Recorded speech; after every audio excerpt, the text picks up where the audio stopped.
the shattered crown of Suyufia. Prince Taz Palace.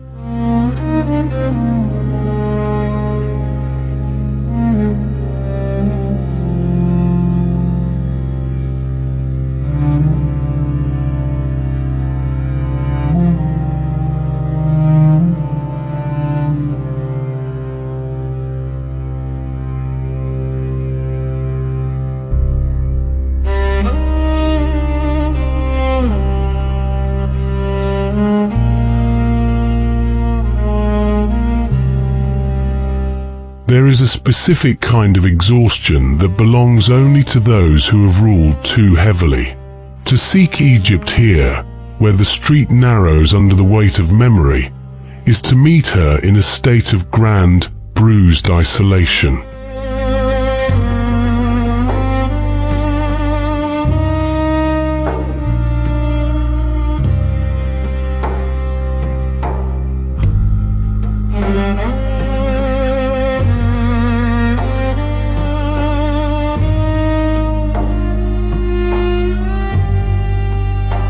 She does not greet us with the golden warmth of the fields or the fluid grace of the river.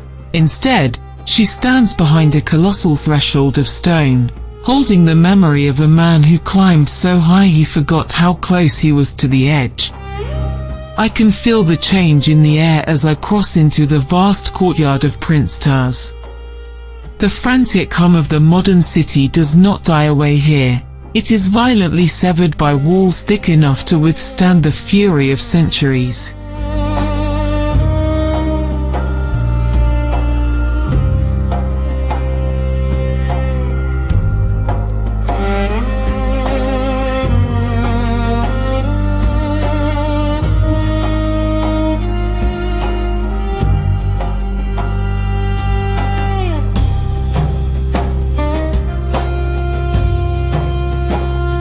What remains inside is a heavy, monumental vacuum, a space designed for thousands of horses and armed men, now inhabited only by the slow, drifting geometry of the afternoon light. Every single block of this limestone feels laden with a profound arrogance that has long since frozen into ruin. I extend a hand to trace the deep, jagged fractures in the lower masonry, feeling the rough, granular grit of stone that was dragged here to assert an absolute dominion.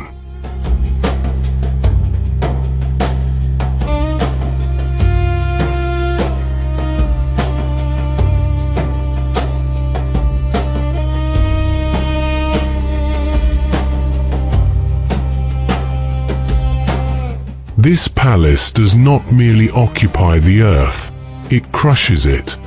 Yet, when you close your eyes and let your fingers rest against the cold surfaces, you realize that she has used her favorite weapon against the proud prince: time.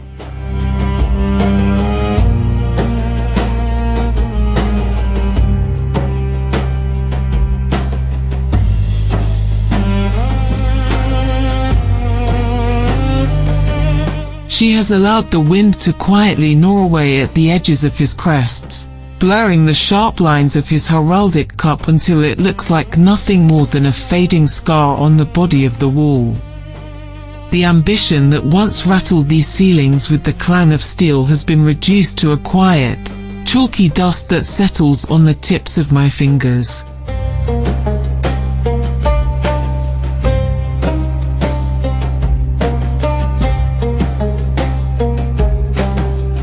I wander deeper into the cavernous reception halls, where the scale of the architecture shifts from the monumental to the terrifying.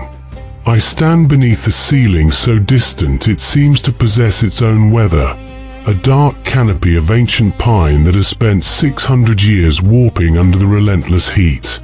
The prince stood here at the apex of his brief, blood-soaked glory, surrounded by hundreds of Mamluks whose loyalty lasted only as long as the sharpness of their blades.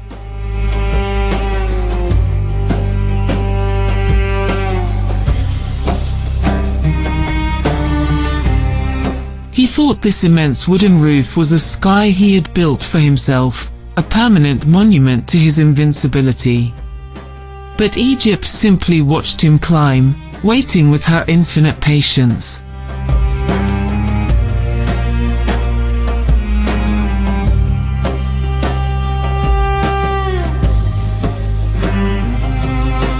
I look across the vast expanse of the floorboards, where the shadow of a single arched window stretches out like an elongated finger across the stone. There is a striking, melancholic irony in the silence that fills this room. The space was engineered to project an overwhelming voice, to make the commands of one man echo with the force of thunder.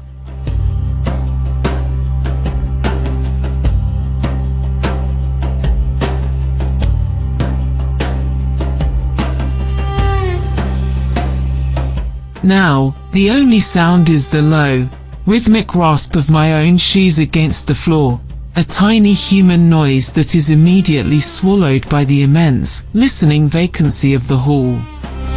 She has taken the prince's grand stage and turned it into an essay on humility.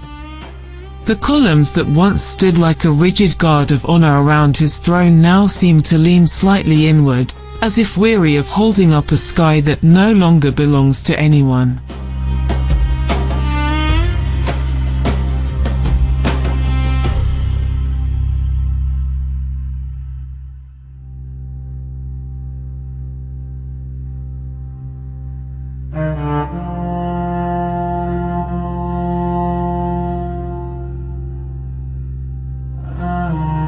And then, if you look closely into the furthest, darkest corners of the palace, the architecture of war gives way to something remarkably tender.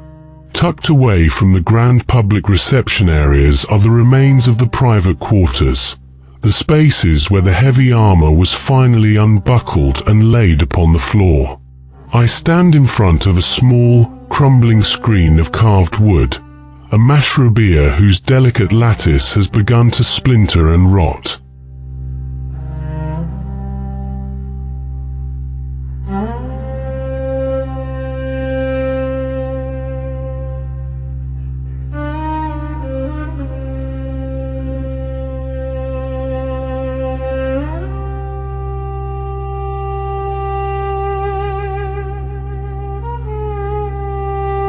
Through these tiny, geometric openings, eyes that were weary of political betrayals once looked out onto the inner gardens, searching for a moment of unmonitored peace. Here, the air smells differently. It loses its metallic, stony coldness and carries the faint, dry memory of jasmine and ancient wood oils.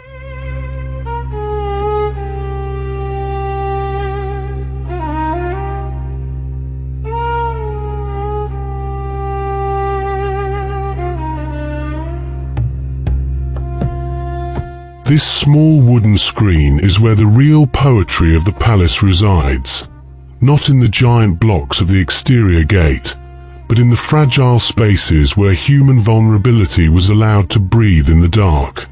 The wood feels brittle beneath my touch, like the bones of an ancient bird that has forgotten how to fly.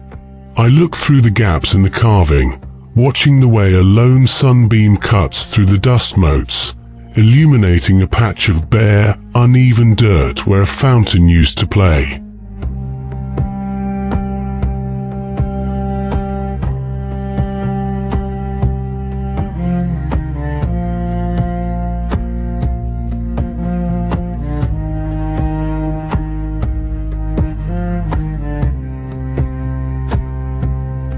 The prince built an empire of stone to terrify his enemies. But it was in these fragile, hidden rooms of timber and shadow that he sought shelter from the very world he had conquered. She has preserved these small fractures of domestic life, allowing them to outlast the iron strength of the armories.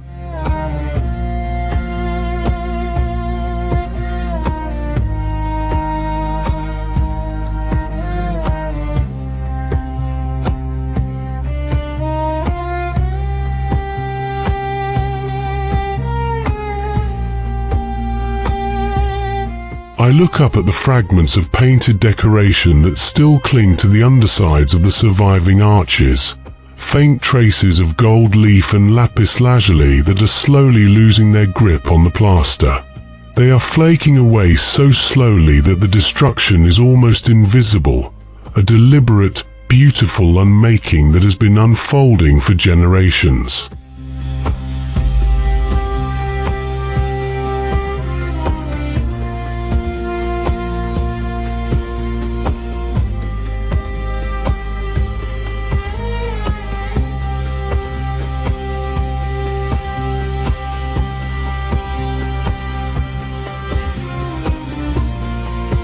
Each falling flake is a tiny piece of history returning to the soil, a quiet declaration that nothing built by hand can ever truly remain separate from her earth. The prince's name is still written in the history books, but his true legacy is this exquisite decay, this slow conversion of power into poetry.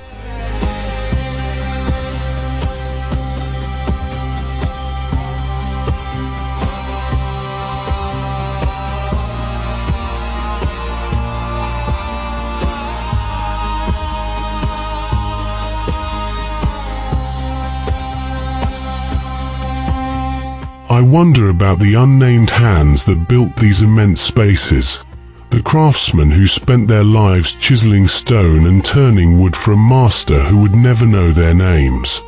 They did not leave behind grand portraits or military chronicles, but their presence is knitted into every joint and joinery of this palace.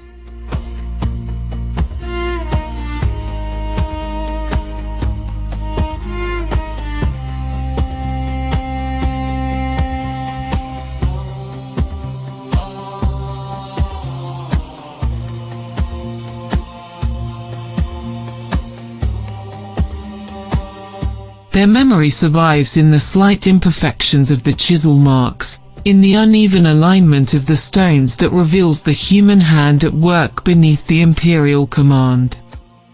The prince believed he was the author of this palace, but he was merely its temporary occupant. The true owners are those who left their sweat in the mortar and those who now come to listen to the silence that has outlived the dynasty.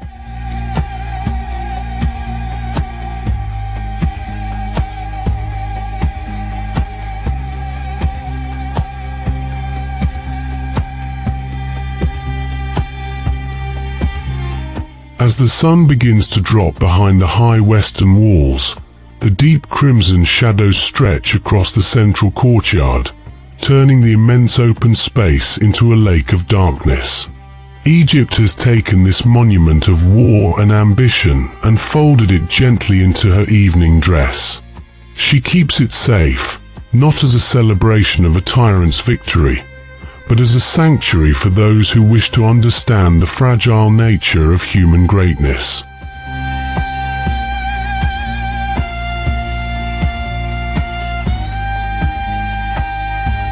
The palace stands completely empty, its gates heavy and cold, yet it remains intensely alive, a monument not to the man who built it, but to the eternal, quiet consciousness that outlives every crown.